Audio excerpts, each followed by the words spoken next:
By now, most of the basketball world has comprehended what happened. The drama has ended. Kawhi Leonard is a Raptor now.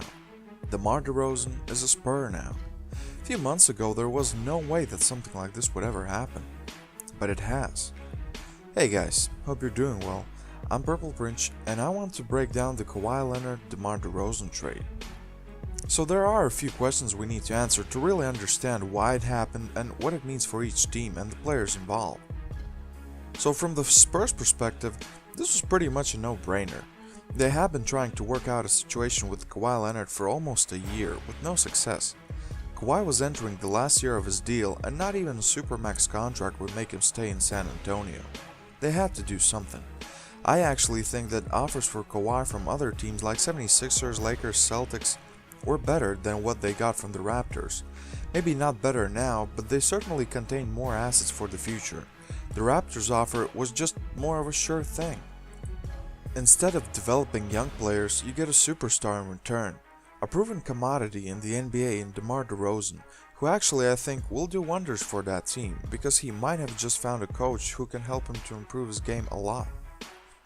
Going into another season of uncertainty and emotional sideshows was not an option, and I think after so many reports about Kawhi and his uncle, and his willingness to play or not to play, and the injury and the Spurs situation, the market just dwindled.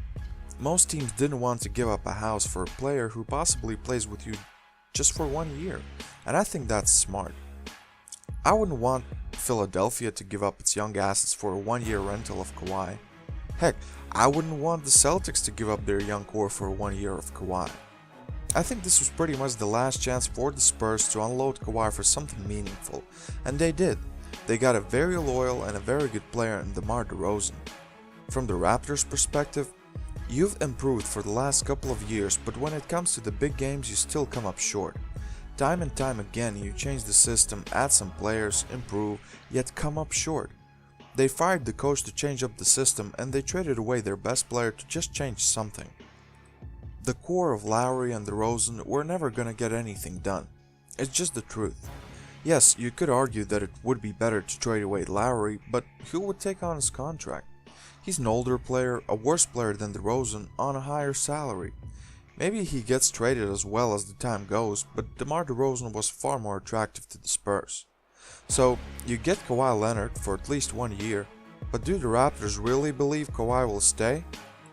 In their heart, I think they do, but I doubt it will happen. Either way, I don't see Raptors as losers here, even if Kawhi leaves. They free up their cap space, and if they can somehow move on from Kyle Lowry's contract, it's even better.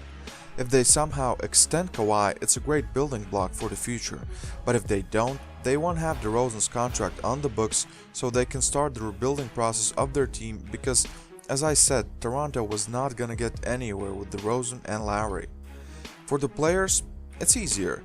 For DeRozan, yes, you leave the city you love, the place you've been, the fans you've grown accustomed to, but you get the best head coach, a great organization with championship aspirations, and a friendly team environment. And if he brings the same loyalty to the Spurs as he did with the Raptors, I think this relationship will last. DeRozan could be that loyal, quiet team leader Spurs have wanted since Tim Duncan left, and he could thrive under a better, proven system. And I'm sure the Spurs will be more loyal to DeRozan. After all, they did trade for him, didn't they? That means, I hope, that they wanted DeRozan on their team, and that should mean a lot for a player like him, especially now after a breakup with the Raptors.